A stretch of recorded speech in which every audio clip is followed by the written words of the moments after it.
You remember that time when some goons from down the block pressed your ass and took your fresh pair of J's? In them pockets for that. When it did happen, you probably just don't remember because they left your ass unconscious, my nigga. That's an example of not standing on business. Now, to prevent this from happening to you ever again, I'll show you what it means when niggas stand on business. Now look at this potential fade Asta and his gang members could have pulled off. Even though Longris escaped this immaculate ass beating, the pull-up game was one of the best I've seen in a while. Now it's not Dragon Ball Z level, but it was refreshing to see this asshole fear for his life.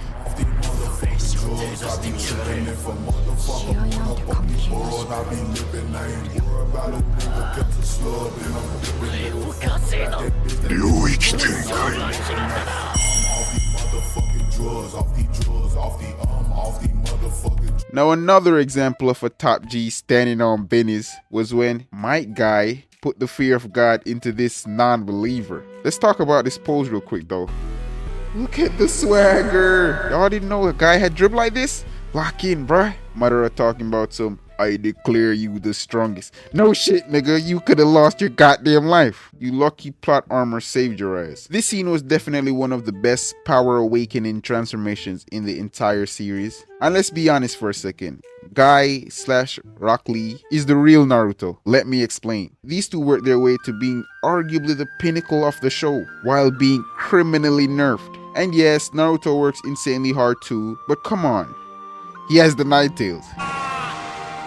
Lee will struggle on long after the point where anyone else would have quit. The next time rune that I believe stands heavily on business is Tengen. To catch these hands! Yeah! Yeah, you should have stupid! Run it back! Yo, he actually got... Oh, that's crazy. What's up? What's up? Now hear me out, Tengen haters. I'm not only saying this is one of the best boxing scenes in the history of boxing scenes. Bro did all this while he was poisoned. Bro, I can't even find my left hand 5 seconds after waking up, let alone fighting a super demon. Now, if this ain't standing on business, I don't know what is. You know, I was gonna put Goku on this list, but is that really fair? That man is no longer standing on business. He stands on 5 companies. So let's give someone else a little bit of the spotlight. No, not Vegeta either. He's also valid in my book. I'm talking about Gohan. Bro was out here punishing tyrants at like 2 years old. Gohan was that kid in your class you never see get angry until the day someone named Josh tries to take his lunch money. And let's just say you never look at that nigga the same ever again. And don't be saying, oh, he's trash, he's washed up. You gotta realize, Gohan isn't a fighter. How strong he isn't the fighter you are.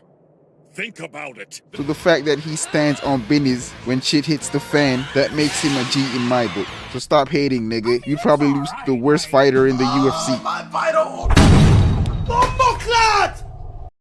And last but not least, I gotta say, it's Usopp. Usopp stands on business.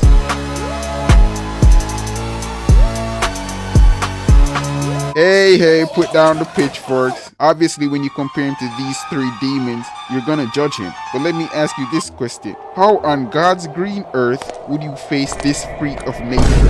Okay, now that fear that made you clench your butt cheeks is the same thing that Usopp is feeling. But what does he do? That nigga suck it up and bang with Kuma, like the warrior he aspires to be, despite his immense fear. Okay, now that you know what it means to stand on business, I want you to look your dad dead in the eyes the next time he tells you to put the Xbox down.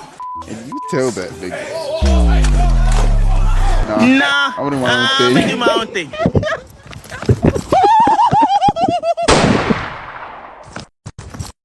Please, sa barakaray, whatever.